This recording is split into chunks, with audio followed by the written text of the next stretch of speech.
Madame la présidente, monsieur le ministre, messieurs les rapporteurs, chers collègues, un an après le vote de la loi anti-gaspillage et économie circulaire, dont les mesures prennent progressivement effet, nous examinons aujourd'hui cette proposition de loi transpartisane qui nous permettra, je l'espère, de compléter notre arsenal législatif pour atteindre les objectifs fixés par l'accord de Paris en 2015.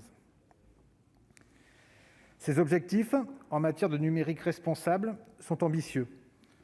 Le Gouvernement vise zéro émission nette de gaz à effet de serre et 100% de biens et services numériques éco-conçus d'ici 2030. Pour l'heure, le numérique serait responsable de 2% des émissions de gaz à effet de serre en France, soit 15 millions de tonnes équivalent carbone en 2019, avec une croissance de l'empreinte énergétique de 9% par an. Et c'est bien cette croissance qui inquiète, puisque les projections estiment que le numérique représentera 7% du total des émissions en 2040 dans notre pays.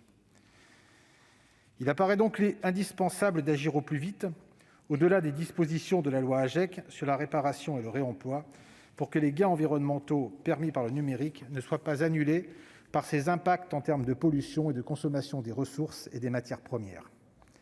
À ce titre, la mission d'information sénatoriale pour une transition numérique écologique, qui a préfiguré la rédaction de cette proposition de loi, a permis de fournir des éléments concrets sur un sujet qui manquait de données. On a ainsi pu confirmer que 81% de l'empreinte environnementale du numérique reposait sur le renouvellement des terminaux, notamment sur leur fabrication. C'est donc sur ce point que les efforts doivent être engagés en priorité, d'autant que près de 95% des Français possèdent un portable. Aussi, les mesures contenues dans cette proposition de loi renforcent le rôle du consommateur, public ou privé, en visant notamment à lutter davantage contre l'obsolescence programmée et à augmenter la durée de vie des appareils, deux sujets qui concourent au rachat trop fréquent de terminaux.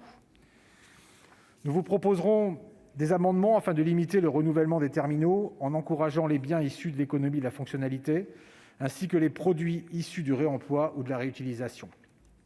Les consommateurs, par des usages écologiquement vertueux, par des exigences croissantes et des achats responsables, entraîneront des changements notables, durables, dans les méthodes de conception.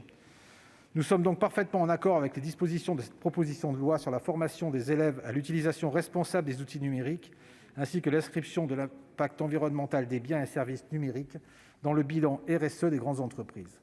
À ce sujet, le récent rapport du Haut Conseil pour le climat est venu confirmer les craintes grandissantes relatives au déploiement de la 5G et son impact sur les émissions de CO2 du fait du renouvellement des infrastructures, des terminaux et de l'accroissement prévisible des usages.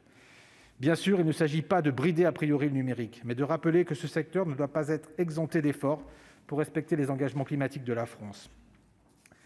Et ce secteur comprend aussi bien les acteurs économiques, les consommateurs que les acteurs publics.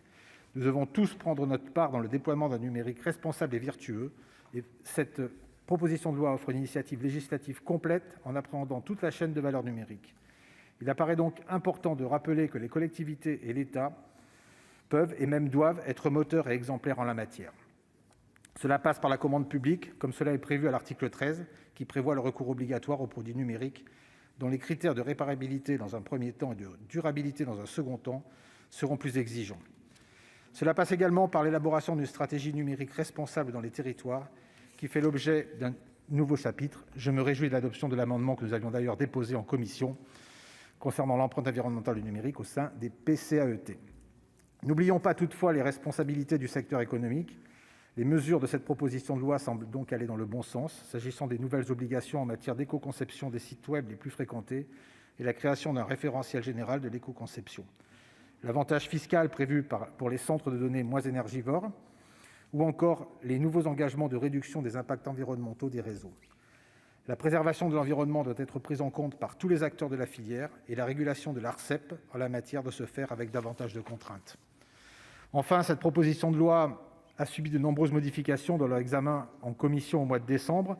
56 amendements ont été adoptés, signe de l'ouverture des auteurs et rapporteurs et de leur volonté de voir ce texte aboutir. Signe aussi d'un dialogue que je crois constructif avec le gouvernement, qui semble avoir pris le sujet en main et verra, je l'espère, cette initiative parlementaire comme une opportunité à saisir. C'est en tout cas la position du groupe RDSE, qui salue ce travail équilibré et souhaite voir émerger au plus vite une véritable politique publique de sobriété du numérique, sans pour autant freiner les progrès économiques, sociaux et écologiques incontestables qu'il engendre. Je vous remercie.